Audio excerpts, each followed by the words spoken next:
नमस्कार दोस्तों। अ, स्वागत है आप लोगों का मेरे YouTube चैनल में। पिछले चैप्टर में पिछले वीडियो में हम लोगों ने देखा कि राइट टू इंफॉर्मेशन एक्ट कैसे अस्तित्व में आया। क्योंकि राइट टू इंफॉर्मेशन एक्ट जो है वो बहुत ही महत्वपूर्ण टॉपिक है और इससे बहुत सारे सवाल आते हैं और यदि आप एक बार अच्छी तरह रिवीजन कर लें तो मुझे नहीं लगता है कि कोई सवाल आपका छूट जाएगा। इसलिए वीडियो भी देख लेंगे तो उससे आपका पूरा कवर हो जाएगा, क्योंकि मैं सेक्शन वाइज जो है एक-एक सेक्शन कवर कर रहा हूँ। पिछले वीडियो में मैंने कवर किया था राइट टू इंफॉर्मेशन एक्ट कैसे आया। इसका थोड़ा रिकैप कर लेते हैं कि राइट टू इंफॉर्मेशन एक्ट जो है वो इससे पहले कौन सा एक्ट था। इससे पहले जो एक्ट था वो फ्रीडम ऑफ इंफॉर्मेशन एक्ट 2002 था। उसके रिपील होने के बाद जो है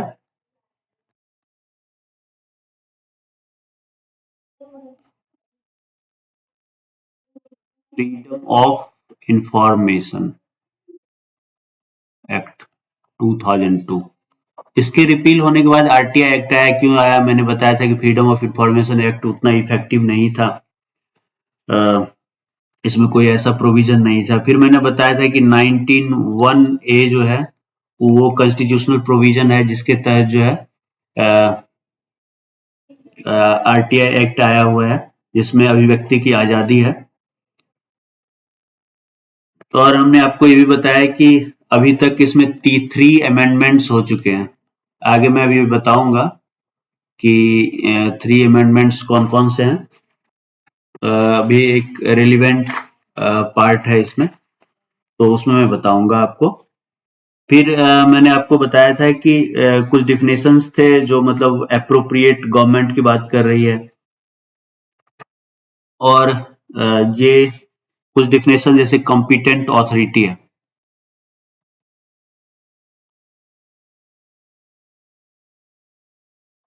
कॉम्पिटेंट ऑथोरिटी के डिफिनेशन से सवाल काफी पूछे जाते हैं, जिसमें कि स्पीकर ऑफ द लोकसभा होता है, Lok Sabha and legislative assembly LA, और chief justice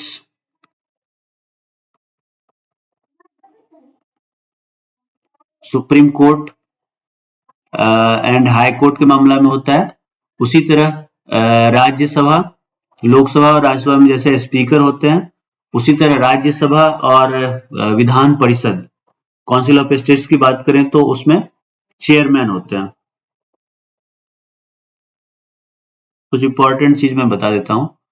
Rajya Sabha and legislative council के, राज्यसभा का चेयरमैन कौन है आप लोग बताएंगे कमेंट में। तो इस तरह से जो है पब्लिक ऑथोरिटी क्या है ये हमने बताया था। फिर जो इम्पोर्टेंट है जिससे क्वेश्चन पूछा जाता है कि राइट टू इंफॉर्मेशन का मतलब क्या होता है एक्ट में। क्या inspection of right to information का मीन्स जो है inspection of work documents, inspection of work भी राइट टू इंफॉर्मेशन में आता है। Taking notes, extracts, taking certified samples और ऑब्टेनिंग फॉर्म ऑफ डिस्केट्स, ये सभी राइट टू इंफॉर्मेशन आता है। फिर थर्ड पार्टी का हमने बताया था, ये बहुत महत्वपूर्ण है कि थर्ड पार्टी क्या होता है। अक्सर थर्ड पार्टी लोग नहीं समझ पाते हैं। थर्ड पार्टी होता है कि अदर देन कोई person, other than the information Sikar, मतलब अप्लीकेंट। तो अप्लीकेंट के अलावा कोई भी है तो वो आ जाएगा थर्ड पार्टी के दायरे में। फिर हमने आपको बताया था कि राइट टू इंफॉर्मेशन जो है वो सेक्शन 3 में लिखा हुआ है। सेक्शन 3 बहुत ही इंपॉर्टेंट है। सेक्शन 3 में लिखा हुआ है कि सभी सिटीजन्स को राइट टू इंफॉर्मेशन का राइट होगा। जो राइट टू इंफॉर्मेशन की बात की जा रही है, राइट की बात की जा रही है, वो सेक्शन 3 में ही की जा रही है। सेक्शन 4 में लिखा हुआ है, सेक्शन 4 के हम यदि सब सेक्शन 1 में देखें तो 1 के ए में लिखा हुआ है कि रिकॉर्ड मेंटेन करना डिफरेंट तरीके से रिकॉर्ड मेंटेन करना है। और 4(1) के बी में यदि देखें तो उसमें सुओ मोटो डिस्क्लोजर जो होता है उसकी बात की गई है। सुओ मोटो डिस्क्लोजर मतलब वेबसाइट पे देना है, वेबसाइट पे जितने एम्प्लॉइज हैं सबका क्या मतलब कैसे कौन सा गाइडलाइंस फॉलो करता है डिपार्टमेंट, कैसे काम कर रही है, मतलब बहुत सारे डिटेल्स जो है ये 4(1) के तहत ही डिस्क्लोज करना होता है। तो ये हमने बताया था। Section 5 section 5 of the RTI act क्या डील करता है? Designation of public information officer, PIO. PIO को डेजिग्नेट करना है, तो ये हमने बताया था। अब आपको हम लेकर चलते हैं सबसे इंपॉर्टेंट पार्ट, सेक्शन 6। सेक्शन 6 में क्या है? सेक्शन 6 ऑफ आरटीआई एक्ट कहता है रिक्वेस्ट फॉर ऑब्टेनिंग इंफॉर्मेशन की बात करता है। Request for obtaining information.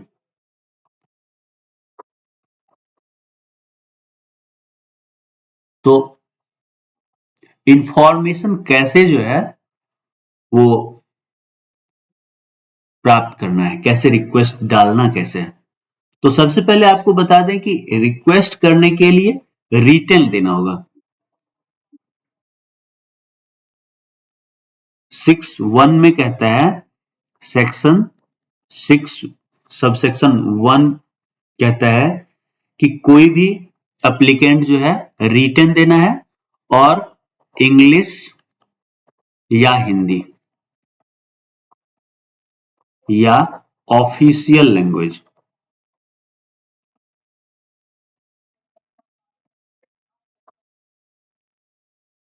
Official language of the place जहां ऑफिस सिचुएटेड है।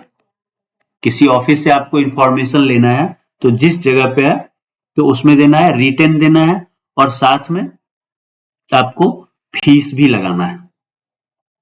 तो फीस के साथ देना होगा।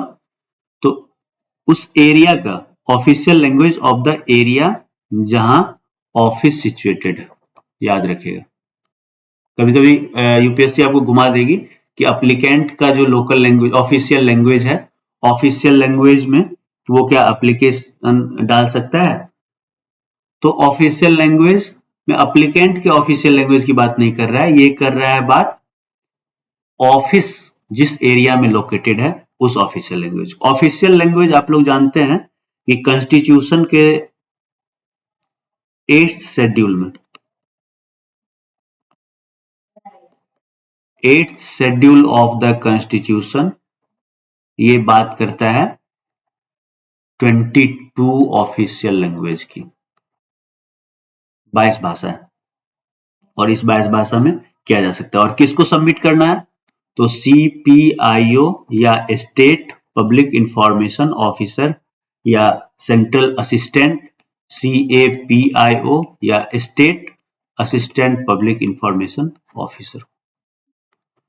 तो ये 6(1) कहता है और 6(1) में ही लिखा हुआ है कि इंफॉर्मेशन स्पेसिफिक रहना चाहिए। स्पेसिफिक इंफॉर्मेशन मांगना है, स्पेसिफाइंग द इंफॉर्मेशन। और जहां पे लिखित नहीं दिया जा सकता, मांगा जा सकता है इंफॉर्मेशन, उस केस में क्या होगा? उस केस में सीपीआईओ या एसपीआईओ जो है वो हेल्प करेगा, असिस्ट करेगा कि ओरली जो है, ओरली भी एप्लीकेंट मांग सकता है आरटीआई, यदि वो लिख नहीं सकता है तो।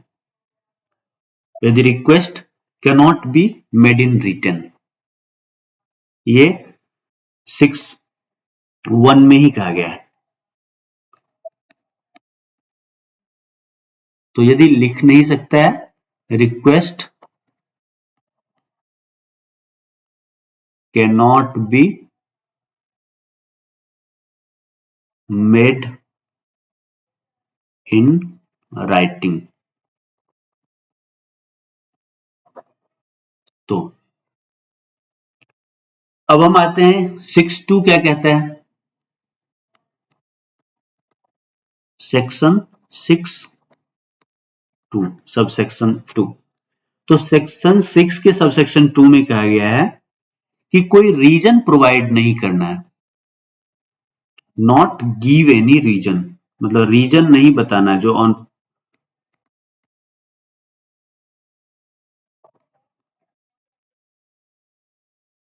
कोई कारण नहीं बताना है जो इंफॉर्मेशन सीकर है, जिसको इंफॉर्मेशन चाहिए, और कोई भी पर्सनल डिटेल्स भी नहीं देना है, नॉट पर्सनल डिटेल्स, बस उतना ही देना है ताकि आपको इंफॉर्मेशन पहुंच सके। एड्रेस तो देना ही पड़ेगा, तभी तो इंफॉर्मेशन पहुंचेगा, अदरवाइज यदि ऑनलाइन आप कर रहे हैं तो ऑनलाइन कर सकते हैं। 6(1) में राइटिंग या थ्रू इलेक्ट्रॉनिक मीन्स आप एप्लीकेशन डाल सकते हैं, तो ईमेल वगैरह डालना होगा। और 6(3) क्या कहता है, सेक्शन 6 सब सेक्शन 3 ये कहता है कि यदि कोई इंफॉर्मेशन सीपीआईओ के पास नहीं है, दूसरे सीपीआईओ के पास है, अदर सीपीआईओ, या सब्जेक्ट मैटर कनेक्टेड है अनदर सीपीआईओ से, तो क्या करना है, तो उस केस में ट्रांसफर करना है। ये बहुत इंपॉर्टेंट है। 6(3) जो है वो ट्रांसफर की बात कर रहा है कि as soon as possible transfer करना है, और मैक्सिमम 5 डेज, 5 डेज से ज्यादा जो है नहीं। तो 5 डेज का टाइम है ट्रांसफर के लिए, और 6(3) सेक्शन 6(3) में कहा गया। अब हम आते हैं सेक्शन 7। सेक्शन 7 ऑफ आरटीआई जो है, आरटीआई एक्ट जो है वो कहता है कि अब जब रिक्वेस्ट किया गया, इंफॉर्मेशन के लिए किसी ने रिक्वेस्ट किया, तो इसको डिस्पोज ऑफ कैसे करेंगे, कैसे डिस्पोजल करना, क्या तरीका है, क्या रूल है इसके, क्या इसमें पाबंदियां हैं रिक्वेस्ट, डिस्पोजल ऑफ रिक्वेस्ट के लिए। तो 7(1) कहता है कि आपको कोई भी इंफॉर्मेशन, कोई भी आरटीआई एप्लीकेंट प्राप्त होने, एप्लीकेशन प्राप्त होने के 30 डेज के अंदर, विद इन 30 डेज का टाइम है, आप या तो उसे देंगे, अदरवाइज रिफ्यूज करना है या रिजेक्ट करना है। तो यदि रिफ्यूज कर रहे हैं या रिजेक्ट कर रहे हैं तो रीजन देते हुए जो है रिफ्यूज करेंगे, ठीक है। रिजेक्ट कर रहे हैं तो ये टाइमलाइन है 30 डेज के अंदर। दूसरा एक क्लॉज है, यदि लाइफ और लिबर्टी का सवाल है, लाइफ और लिबर्टी ऑफ अ पर्सन, किसी व्यक्ति के जीवन या उसकी स्वतंत्रता का सवाल है, तो उस केस में 48 आवर्स का टाइम है, 48 hours from the receipt of the request. तो ये है, लेकिन इसमें भी फीस पेमेंट किया हुआ हो तभी आप दे सकते हैं, ऐसे नहीं। अब 7(2) क्या कहता है, section 7 sub section 2, section 7 sub section 2 कहता है कि यदि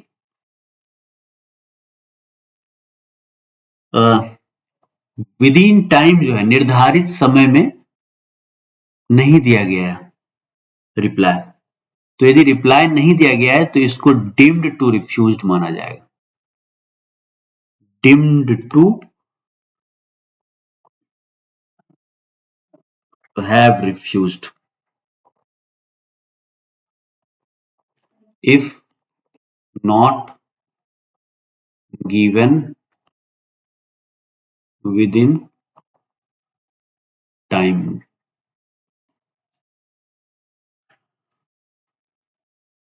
तो इस तरह से जो है सेक्शन 7(2) कहता है कि मतलब समय से आप यदि नहीं रिप्लाई दिए तो उसे रिफ्यूजल ही माना जाएगा एक तरह से।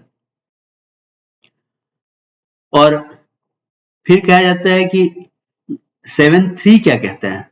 7(3) में क्लॉज है कि यदि सूचना मांगा गया है, किसी ने सूचना मांगा और सूचना के साथ साथ जो है जब सूचना आपको देना है तो उसमें सूचना के साथ साथ आपको कुछ इंफॉर्मेशन जो प्रोवाइड करना है उसके लिए आपको कुछ खर्च मांगने हैं, जैसे कोई फोटोकॉपी मांग रहा है, प्रिंटेड कॉपीज मांग रहा है, या कोई इलेक्ट्रॉनिक फॉर्म में ऐसा मांग रहा है जिसके लिए आपको कॉस्ट आएगा। तो यदि कॉस्ट मांगना है तो उसमें जितना जल्दी हो सके, एज सुन एज पॉसिबल, आप इंटीमेशन देंगे। किसको देंगे इंटीमेशन? आरटीआई एप्लीकेंट को।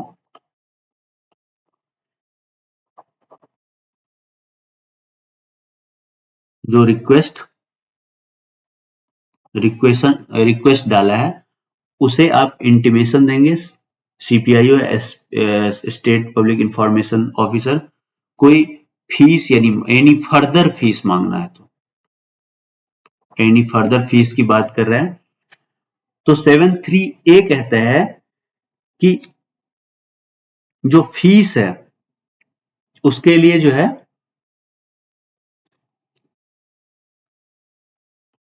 फीस इंटीमेशन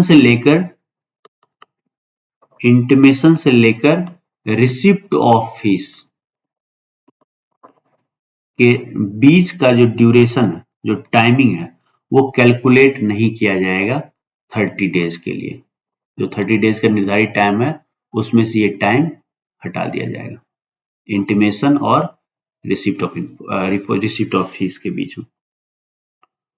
तो इस तरह से जो है 7(3)(a) जो है वो ज्यादा क्लियर करता है इस चीज को।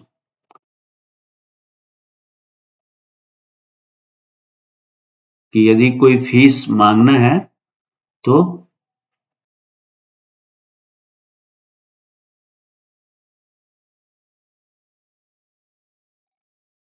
7(3)(a) ये कहता है कि फीस मांगना है तो वो टाइमलाइन जो है वो 30 डेज से इतर होगा। उसी तरह 7(3)(b) जो है वो क्या कहता है? वो कहता है कि आपको जब इंटीमेशन देंगे तो इंटीमेशन मतलब यदि फीस मांग रहे हैं तो इंटीमेशन के साथ साथ क्या क्या इंफॉर्मेशन देना है आपको? आपको ये भी बताना है कि आपका मतलब अप्लीकेंट का यह राइट है कि वह उस अमाउंट ऑफ फीस या फॉर्म ऑफ एक्सेस जो भी फी चार्ज किया गया है उसको रिव्यू करवा सकता है। वो फीस या फॉर्म ऑफ एक्सेस प्रोवाइडेड या बट और उसके साथ साथ अपीलेट ऑथोरिटी के बारे में का डिटेल्स भी आप देंगे। रिव्यू कौन करेगा? तो अपीलेट ऑथोरिटी ही करेगा। टाइमलाइन या प्रोसेस जो भी है वो सब के लिए 7(3)(b) कहता है। अब सेक्शन 7(4) ऑफ आरटीआई एक्ट क्या कहता है कि यदि कोई व्यक्ति जो है वो सेंसरीली डिसेबल्ड है, सेंसरीली डिसेबल्ड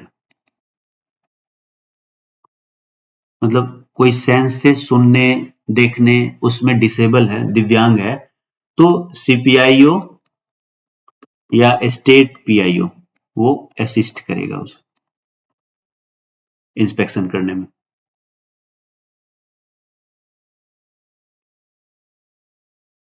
अब है 7(5) सेक्शन 7 सबसेक्शन 5 क्या कहता है कि यदि प्रिंटेड या प्रिंटेड फॉर्म में या कोई इलेक्ट्रॉनिक फॉर्म में कोई इंफॉर्मेशन मांग रहा है, कोई मान लीजिए कोई डेटा मांग रहा है, तो इलेक्ट्रॉनिक फॉर्म्स में यदि मांग रहा है और उससे फी मांगना हो तो रीजनेबल फी जो है मांगा जाएगा। और रीजनेबल फी के अलावा इसमें ही क्लॉज दिया हुआ है बीपीएल का, मीन्स बीपीएल जो है बिलो पॉवर्टी लाइन जो व्यक्ति है उससे कोई फीस नहीं मांगा जाएगा। बीपीएल के लिए नो फीस। तो बीपीएल को नो फीस, कोई फीस नहीं दिया जाएगा। अब है कि 7 सबसेक्शन 6 क्या कहता है। 7 सेक्शन 6 सबसेक्शन 6 कहता है कि यदि सीपीआईयू फेल होता है टाइम लिमिट को जो है, विद इन टाइम लिमिट जो है यदि इंफॉर्मेशन नहीं दे पाता है, यदि टाइम लिमिट फेल्स होता है सीपीआईयू, तो उस केस में है बिना फीस लिए जो है उसे देना पड़ेगा। उस केस में भी बिना फीस लिए देना होगा, फर्दर कोई फीस नहीं मांग सकता है। पहले तो वो फीस यदि फर्स्ट टाइम भी फीस नहीं दिया है और आपने नहीं वॉच किया, नहीं इसको रिव्यू किया, मतलब ऑब्जेक्शन उठाया है विद इन टाइम लाइन, तो आपको विदाउट फीस देना होगा। अब है 7(7) सेक्शन 7 का 7 क्या कहता है कि ये सब इंफॉर्मेशन देने के पहले, मतलब डिस्पोजल ऑफ इंफॉर्मेशन के केस में आपको इन सीपीआईओ को क्या ध्यान देना है, थर्ड पार्टी का इंफॉर्मेशन, यदि कोई रिप्रेजेंटेशन है थर्ड पार्टी का, तो उसको कंसीडर करना है। थर्ड पार्टी का रिप्रेजेंटेशन यदि है तो ये 7(7) कहता है। और 7(8) क्या कहता है, सेक्शन 7 सबसेक्शन 8 कहता है कि यदि कोई इंफॉर्मेशन रिजेक्ट किया गया है,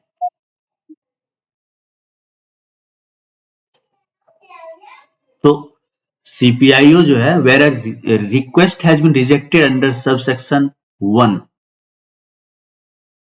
यदि रिजेक्ट किया गया है तो आपको पता है रिजेक्शन जो है वो आगे पढ़ेंगे, सेक्शन 8 में एग्जाम्पशन है और 9 में जो है वो रिजेक्शन की बात की गई है।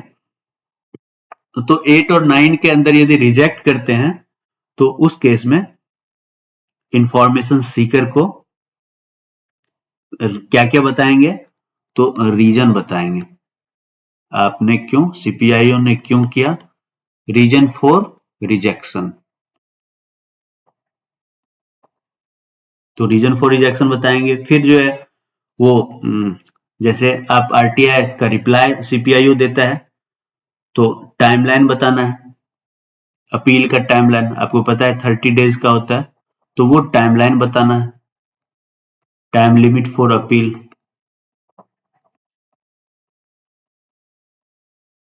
और थर्ड जो है वो अपीलेट अथॉरिटी का पर्टिकुलर्स बताना है। तो 7(8) कहते हैं कि आप यदि रिजेक्ट कर रहे हैं तो ये सब चीजें आपको बताना चाहिए रिजेक्शन के साथ साथ। सेक्शन 7 का सबसेक्शन 9 कहता है कि ऊपर जितने भी मतलब क्लाउज हैं उसके अलावा जो है ऑर्डिनरीली जो है रिजेक्ट किया जा सकता है, मीन्स नहीं दिया जा सकता है, अनलेस, मतलब सारे इंफॉर्मेशन दिए जा सकते हैं जब तक कि पब्लिक अथॉरिटी का रिसोर्सेज डिसअप्रोप्रिएटली प्रोपोर्शनेटली जो है डाइवर्ट नहीं हो रहा है। मतलब जो रिसोर्सेज है लोक प्राधिकारी का, गवर्नमेंट का, स्टेट का, यदि रिसोर्सेज अनुचित रूप से डाइवर्ट नहीं हो रहा है। और दूसरा केस है डिसप्रोपोर्शियनेटली डाइवर्टेड।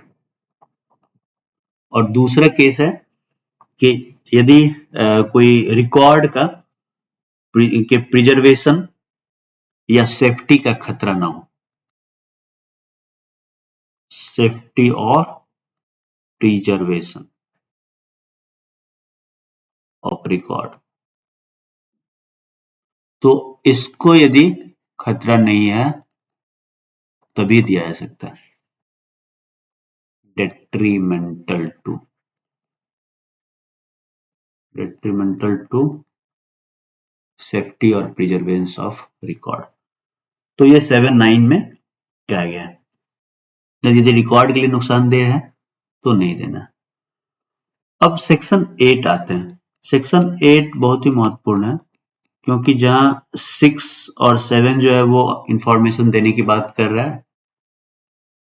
जैसे 6 में इंफॉर्मेशन मांगा कैसे जाएगा वो बताया गया, और 7 में बताया गया कैसे इंफॉर्मेशन दिया जाएगा। तो सेक्शन 8 जो है इसके उलट एग्जेम्पशन की बात करता है।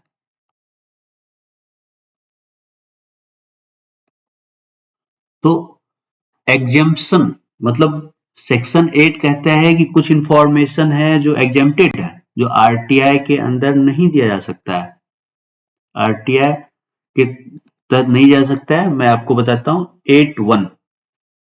8(1) में एग्जेम्पशन है। 1 के तहत 8(1) में लिखा हुआ है, 8(1) का ए की बात करें तो उसमें लिखा हुआ है कि यदि कोई भी सूचना जिसके डिस्क्लोजर से होने से सॉवरेंटी और इंटेग्रिटी को खतरा हो, सॉवरेंटी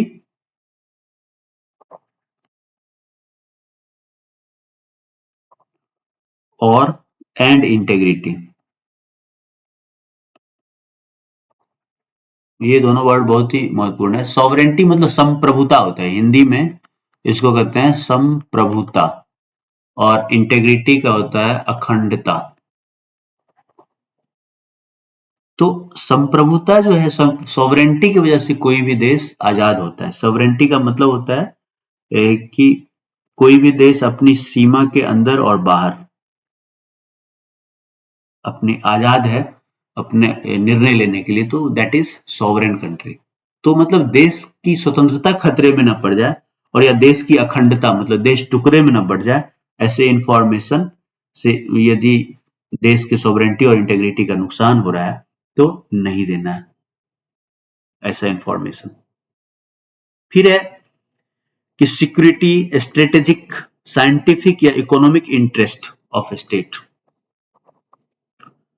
किसी स्टेट का, स्टेट मतलब यहाँ कंट्री से, पॉलिटिकल साइंस के लैंग्वेज में स्टेट कहा जाता है। स्टेट का डिफिनेशन आप पढ़ेंगे कॉन्स्टिट्यूशन ऑफ इंडिया में दिया हुआ है, आर्टिकल 12 में स्टेट का डिफिनेशन दिया हुआ है,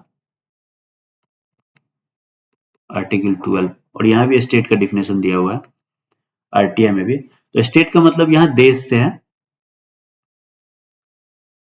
तो स्टेट किसी भी देश का मतलब, किसी देश का नहीं मतलब अपने देश का, इंडिया का यदि आरटीआई के संदर्भ में यदि इकोनॉमिक इंटरेस्ट, साइंटिफिक या स्ट्रेटेजिक या सिक्योरिटी इंटरेस्ट खतरे में पड़ रहा है, या फॉरेन कंट्री के साथ रिलेशन, फॉरेन रिलेशंस यदि खतरे में पड़ रहा हो,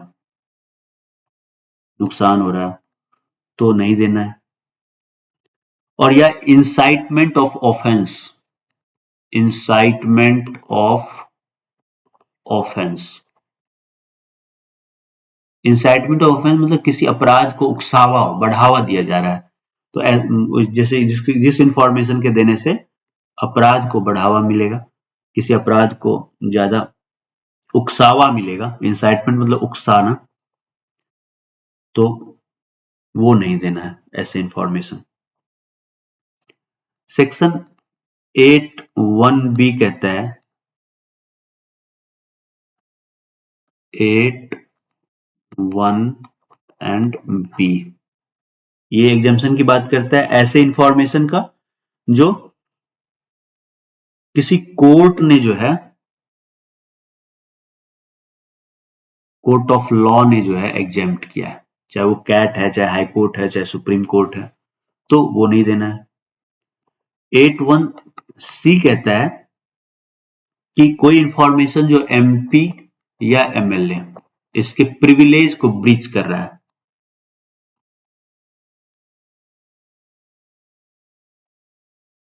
तो ऐसे इंफॉर्मेशन भी नहीं देना। प्रिविलेज मीन्स विशेषाधिकार, एमपी एमएलए का कुछ है तो वो ब्रिज कर रहा है, तो ऐसा नहीं देना ये इंफॉर्मेशन।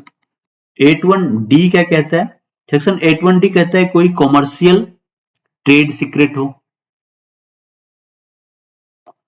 कॉमर्शियल कॉन्फिडेंस हो, या ट्रेड सीक्रेट हो, या इंटेलेक्चुअल प्रॉपर्टी की बात हो, या किसी किसी थर्ड पार्टी का कंपटीशन पोजीशन पे को नुकसान पहुंच रहा हो, जैसे शेयर मार्केट वगैरह में कुछ ऐसा इंफॉर्मेशन है जिससे मतलब किसी कंपनी को नुकसान हो सकता है या कंपटीशन प्रभावित हो जाएगा, तो ऐसे इंफॉर्मेशन नहीं देना है अनलेस पब्लिक इंटरेस्ट में, लार्जर पब्लिक इंटरेस्ट में जरूरी ना हो, तब तक 8(1)(d) यही कहता है। अब 8(1)(e) क्या कहता है? 8(1)(e) कहता है कि कोई ऐसा इंफॉर्मेशन किसी व्यक्ति के पास है जो फ्यूड्यूसरी इन हिज फ्यूड्यूसरी रिलेशनशिप, मतलब काफी विश्वसनीय संबंध के आधार पे उसके पास अवेलेबल है, तो वो नहीं देना है।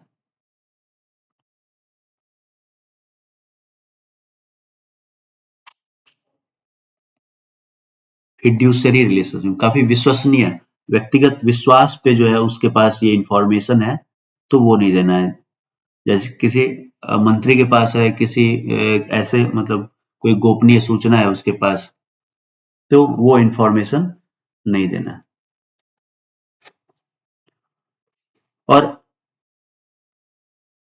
8(1)(f) कहता है कि कॉन्फिडेंस फ्रॉम फॉरेन गवर्नमेंट, किसी फॉरेन गवर्नमेंट से कॉन्फिडेंस, इन कॉन्फिडेंस कोई इंफॉर्मेशन मिला है तो वो नहीं देना है।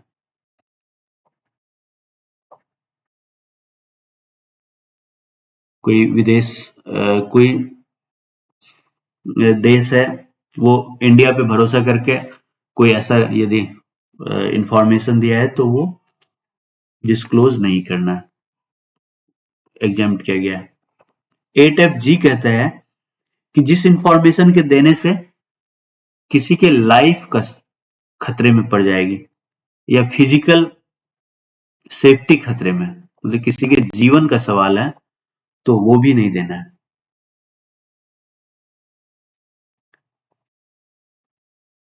जैसे कोई गुप्तचर है, उसका किसी ने मतलब गुप्त सूचना दिया है कोई भ्रष्टाचार के लिए, तो उसको नहीं देना है। उसके लिए एक कानून पास हुआ था, आप लोगों को पता होगा, विस्ल ब्लोअर बिल। तो जो विस्ल ब्लोअर टाइप के लोग हैं उनका इंफॉर्मेशन भी डिस्क्लोज नहीं करना है। अब है सेक्शन 8(1) के H में जो एक्सेम्पशन की बात कर रहे हैं वो है जिस इंफॉर्मेशन से कोई इन्वेस्टिगेशन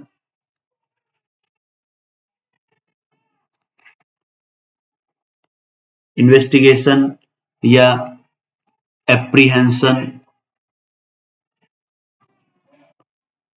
और प्रोसिक्यूशन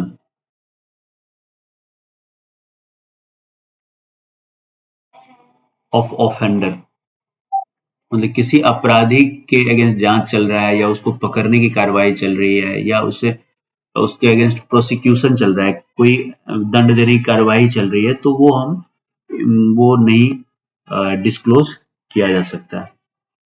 8(1) आई क्या कहता है कि कोई कैबिनेट पेपर्स है, काउंसिल ऑफ मिनिस्टर्स या कोई डेलिब्रेशंस है, रिकॉर्ड्स है सेक्रेटरी या कोई ऑफिसर्स का, तो वो जो है डिस्क्लोज नहीं करना है। लेकिन इसमें एक शर्त है कि यदि मैटर कंप्लीट हो गया हो या ओवर हो गया हो, तो डिसीजन ले लिया गया है या वो कंप्लीट है तो दिया जा सकता है, बट ऐसे केस में भी कुछ इंफॉर्मेशन जो है वो डिस्क्लोज नहीं किया जाएगा। जैसे कैबिनेट में भी जो सिक्योरिटी से रिलेटेड मामला है, सीसीएस से रिलेटेड मामला है, वो डिस्क्लोज नहीं किया जाता है। अब मैं आप इसको बताता हूं 81J। 81J जो एग्जेप्शन की बात करता है, यही अमेंडमेंट हुआ था। इसी अमेंडमेंट के थ्रू जो है 81J 81J में ही अमेंडमेंट हुआ था। जो पहले लिखा होता कि ऐसा पर्सनल इंफॉर्मेशन जिसका कोई रिलेशनशिप नहीं है पब्लिक एक्टिविटी के लिए, इंटरेस्ट के लिए, वो नहीं देना है। अब केवल उसमें लिखा हुआ information which relates to personal information, बस इतना करके उसे छोड़ दिया गया है। वो इंफॉर्मेशन देना है।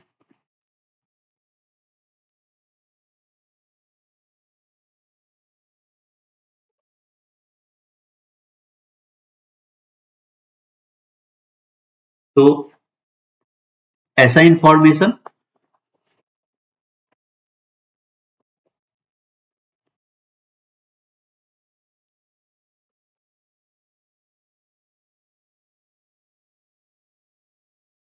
Information relates to personal information which relates to personal information. तो पर्सनल इंफॉर्मेशन से जो चीजें रिलेटेड चीजें हैं वो नहीं देना है। और ये अमेंडमेंट के थ्रू जोड़ा गया है। अमेंडमेंट क्या हुआ था मैं आपको बताता हूं।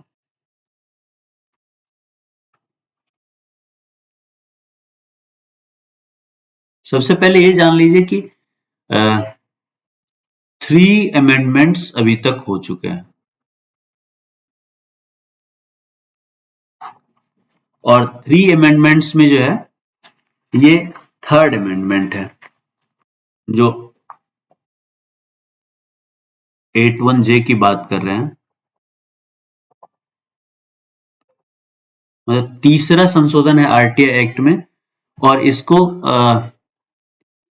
किस एक्ट से संशोधित किया गया है ये बहुत महत्वपूर्ण है। 3rd अमेंडमेंट जो 81J से रिलेटेड है वो बहुत ही महत्वपूर्ण है। वो the digital personal data protection act 2023, the digital personal data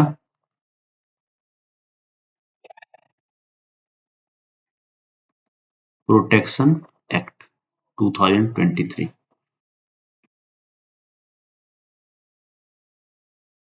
तो इसके तहत ये कहा गया है कि जो पर्सनल डाटा है इसको इस तरीके से यूज करना है कि किसी व्यक्ति का जो है पर्सनल डेटा प्रोटेक्ट भी रहे और लॉफुल पर्पस के लिए यूज हम कर लें। मतलब दोनों चीजें ध्यान रखना है, right of individual to protect their personal data and the need to process such personal data for lawful purposes.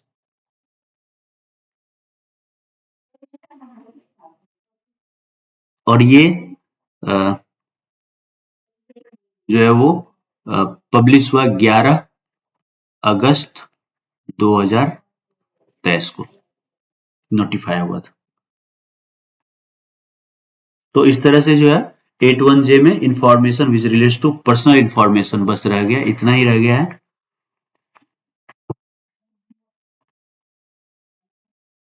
अब है कि पहला और दूसरा अमेंडमेंट क्या हुआ था। फर्स्ट अमेंडमेंट हुआ था जो चीफ इंफॉर्मेशन कमिश्नर या state information commissioner, chief assistant information, CSC के अधिकारों, राइट्स एंड ड्यूटीज जो था उसके, और information commissioners, state information commissioner, chief information commissioner, और इंफॉर्मेशन कमिश्नर के जो टर्म्स एंड कंडीशंस थे उससे रिलेटेड फर्स्ट हुआ था।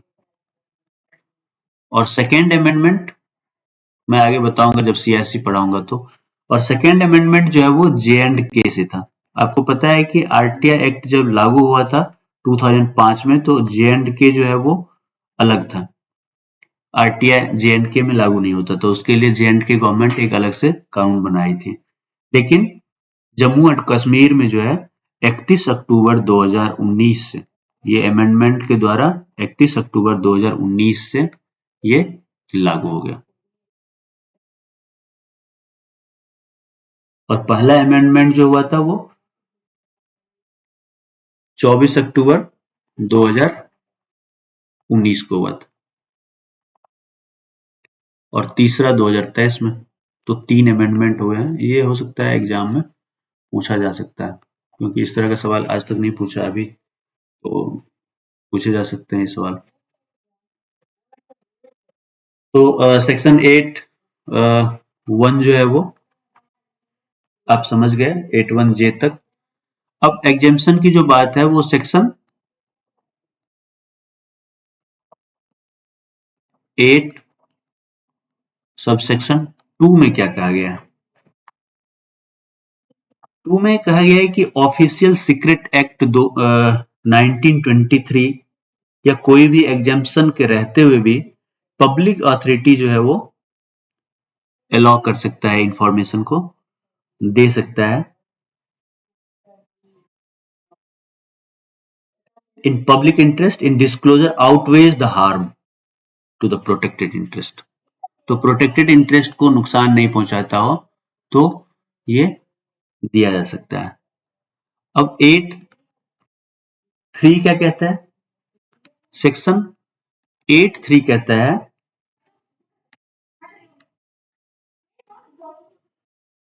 कि कोई भी प्रोविजन जो ACI में है, 1 के ACI में, ACI में मैं बता दूं, ए में सिक्योरिटी, स्ट्रेटेजिक, सॉवरेनिटी, इंटेग्रिटी से रिलेटेड है। सी जो है वो पार्लियामेंट और स्टेट लेजिस्लेचर से है।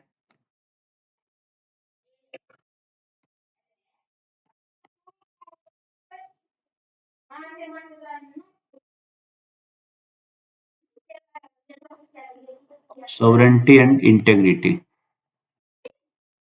एकता, अखंडता या स्ट्रेटेजिक है। सी जो है वो बात करता है एमपी और लेजिस्लेटिव असेंबली के प्रिविलेज से। और ई जो है वो बात करता है फिड्यूशियरी रिलेशन की। सॉरी, ACI, आई बात करता है कैबिनेट पेपर्स का।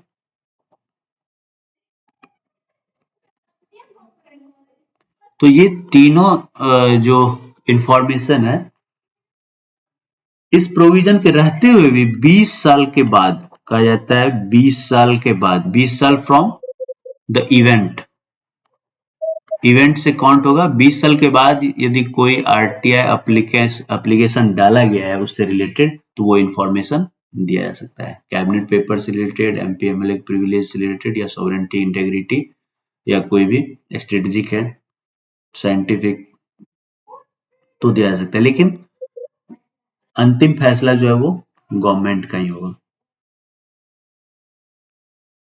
तो इस तरह से आप एग्जाम्पशन समझ गए। अब सेक्शन 9, हम सेक्शन 8 और सेक्शन 9 जो है वो मतलब निगेटिव है आरटीआई के लिए, क्योंकि सेक्शन 9 जो है वो रिजेक्शन की बात करता है और सेक्शन 8 एग्जाम्पशन की। तो रिजेक्शन के बारे में कहा गया है कि यदि कॉपीराइट हो, किसी व्यक्ति का कॉपीराइट हो, तो copyright subsisting in a person other than the state, मतलब स्टेट के अलावे किसी व्यक्ति का यदि हो कॉपीराइट सबसिस्टिंग इन पर्सन, तो वो इंफॉर्मेशन नहीं दिया जा सकता है, रिजेक्ट किया जा सकता है। अब सेक्शन 10 क्या कहता है? सेक्शन 10 जो है वो सिवरेबिलिटी की बात करता है।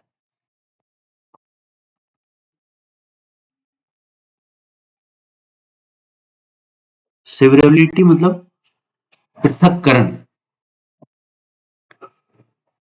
कि ये एक्सेप्शन की बात करता है कि सारे क्लॉज होते हुए भी 10(1) कहता है कि यदि कोई इंफॉर्मेशन जो एग्जेम्प्टेड है डिस्क्लोजर से, बट पार्ट इंफॉर्मेशन दिया जा सकता है, तो सीपीआईओ जो है वो एग्जेम्प्टेड इंफॉर्मेशन छोड़ के जो डिस्क्लोज करना है पार्ट इंफॉर्मेशन दे सकता है, और इसका सीपीआईओ को ध्यान रखना है। लेकिन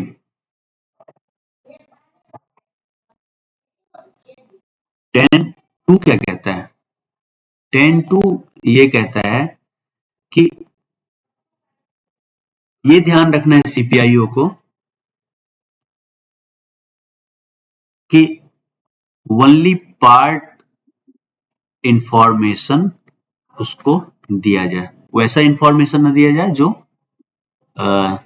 एग्जेम्प्टेड है। तो ये सिवरेबिलिटी की बात यही है। और इंफॉर्मेशन देने वाले को रीजन भी बताना है क्यों पार्ट आप दे रहे हैं, साथ में डिसीजन मेकिंग ऑथोरिटी का नाम बताना है, किसने डिसीजन लिया है,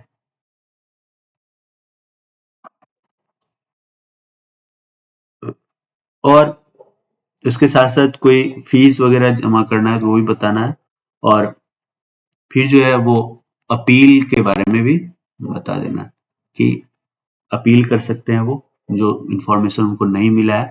आप जानते हैं 19(1) में जो है वो अपील का अधिकार है, आगे हम बताएंगे आपको। तो अपील भी कर सकता है, अपीलेट अथॉरिटी का नाम देना है, टाइम लिमिट के अगेंस्ट भी कर सकता है, मतलब किसी भी अपील जो है वो कोई एक चीज के लिए नहीं होता है कि इंफॉर्मेशन नहीं मिला, इसके लिए भी हो सकता है कि टाइम से नहीं मिला, गलत इंफॉर्मेशन मिला, तरीका गलत था, तो ये सारा है। अब हम बात करते हैं सेक्शन 11 की। सेक्शन 11 क्या कहता है? सेक्शन 11 कहता है कि थर्ड पार्टी इंफॉर्मेशन क्या है, थर्ड पार्टी इंफॉर्मेशन, और इसको कैसे प्रोसेस करना है। Third party information, third party information मैंने बताया कि कोई व्यक्ति जो इंफॉर्मेशन मांगा है तो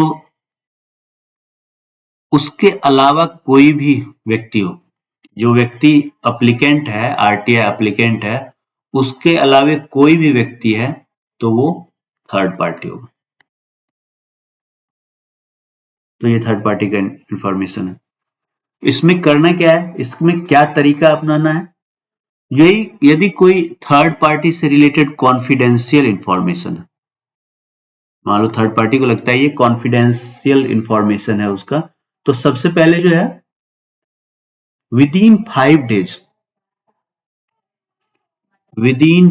डेज जो है वो थर्ड पार्टी को नोटिस देना है कि ये इंफॉर्मेशन मांगा गया है with in 5 days from receipt of RT application. Third party को नोटिस देना है कि ये इंफॉर्मेशन आया है, जब मांगा गया है, ये आपसे रिलेटेड है, यदि कॉन्फिडेंशियल है या कुछ है तो आप हमें बताएं क्या ये इंफॉर्मेशन हम दे सकते हैं या नहीं दे सकते हैं। और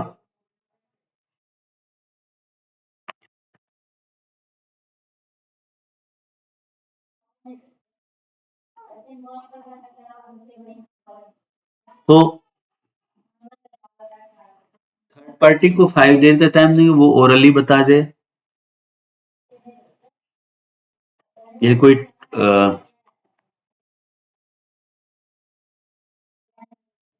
राइटिंग या ओरली भी थर्ड पार्टी बता सकता है कि क्या है। और थर्ड पार्टी जो है वह लेकिन मतलब ये 11(1) की बात है, सबसेक्शन 1 में है।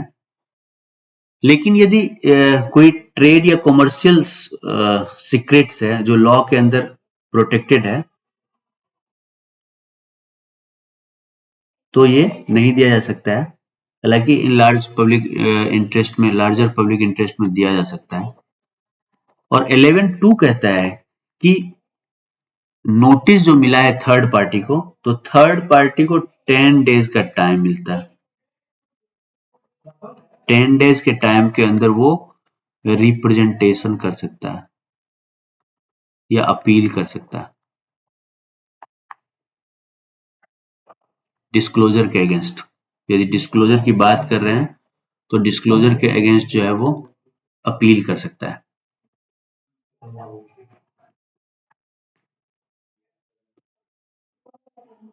तो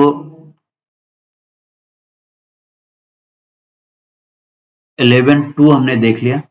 11(3) कहता है कि यदि थर्ड पार्टी का क्लॉज आता है, ऐसा इंफॉर्मेशन है, तो 40 डेज का जो है वो टाइम, मतलब टाइम लिमिट बढ़ जाएगा। 30 + 10 डेज, मतलब 40 डेज का जो है टाइम दिया जाएगा इंफॉर्मेशन प्रोवाइड करने के लिए। और यदि कोई डिसीजन लिया गया है, इंफॉर्मेशन देना है या नहीं देना है, तो वो थर्ड पार्टी को भी बताया जाएगा कि इंफॉर्मेशन दिया जा रहा है या नहीं दिया जा रहा है।